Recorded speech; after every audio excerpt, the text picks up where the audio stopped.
What is going on, everybody? Welcome back to the channel. Aftersound here, bringing you Splinterlands content every single day. We also stream right here on this channel as well as on Twitch, so make sure you come by and say hello.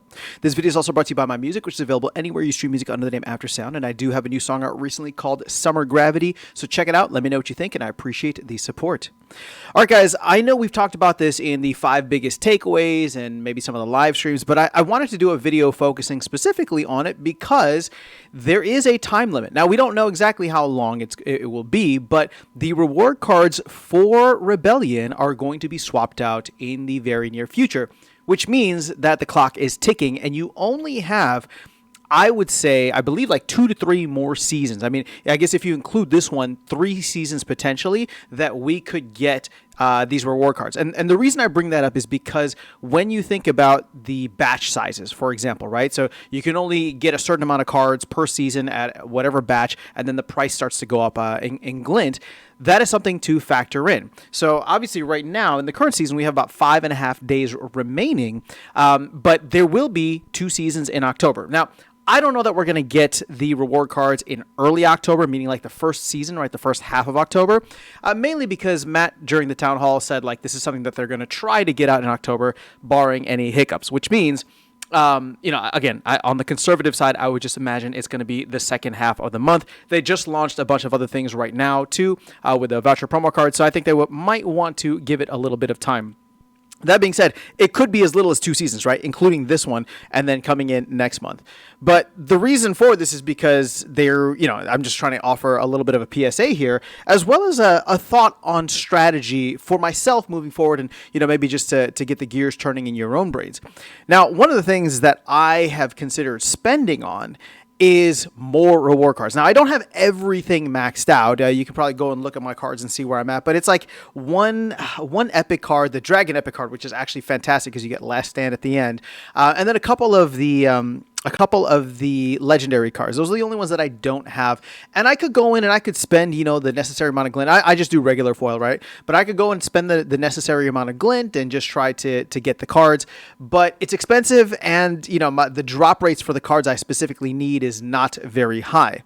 So I could do that, or I could just wait and potentially buy some of the cards here. You can see that the cards are a little bit more expensive right now just because the unlocking fee is much higher while the cards are in print.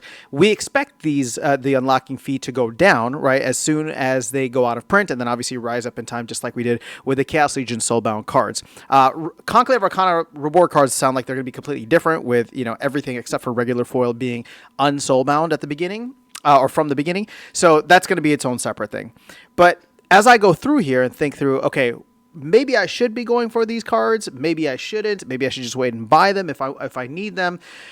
The strategy for me that I kind of want to discuss here is survival mode. Now, obviously, survival mode is paused right now. We're hoping to get it back maybe after a couple of seasons. The team hasn't really given a time frame for when to expect that back, but it's going to come back with a couple of changes. And survival mode is where I was personally having a lot of fun. I would go in and play a ton of battles there. I've since moved to Wild, so I have Archmage active for me, but I'll leave some energy there, and every time I get a chance to go in and play, I'll do a battle in Wild. But survival is where I was really starting to have fun and where I thought it would be actually cool to build out a robust card collection of multiple copies of cards. And the cool thing about, survival mode is that you can use these reward cards, even if they're unsoulbound. So part of me was like, man, okay, well, it's actually not a terrible thing to spend my glint on getting more cards to play in this other mode, right? I don't know if that's not necessarily an exploit or a glitch in the system. It's just I'm choosing to spend my glint there rather than on something else. And the team has said, in the future, they do plan on offering a lot of other things for glint to create more glint sinks, right? So I may not want to go ahead and just do that. Obviously, the other option would be for me to just wait it out and go heavy on Conclave Arcana cards, reward cards when those come out, so that I can pretty much rise to the top, or collect them as soon as possible. But the survival mode thing really makes me think twice about getting these extra copies of cards because they're always going to be useful in that format, right? And so I shouldn't say that. I mean, at this time, they are useful in that format. Hopefully, things don't change, but having extra copies of the cards doesn't seem like a terrible idea, especially if I don't have to unlock them. Now, it's funny because early on when survival mode first came out, when it was announced, I was of the mindset saying like, and I think I would still be of the same mindset that soulbound cards shouldn't be allowed, right? It should really only be NFT based cards. But that would, I think, in my opinion, take the liquidity down even further, obviously. And the team is trying to fight to increase liquidity there, so that doesn't really make sense. But either way, the way that I'm looking at it now, going after these cards and maybe spending a little glint here and there, especially since I have a decent stack right now, would be an option for me to go in and try to, use up some of the glint that I have and have extra copies of cards, which then would be interesting because I'm able to play in the higher, I'm able to last a lot longer and reach a lot higher in survival mode because I have extra copies of these cards. And really the only thing that I would need from this point onwards, if I was to go heavy into getting multiple copies of these reward cards, would be summoners, right? And I could rent those, I could buy them, right? Especially the cheaper ones, Chaos Legion ones, those are always going to be, popular. But that's kind of where my head is at. So just putting this out there first as a reminder to all of you guys that there are only a couple of seasons left, again, barring any major setbacks.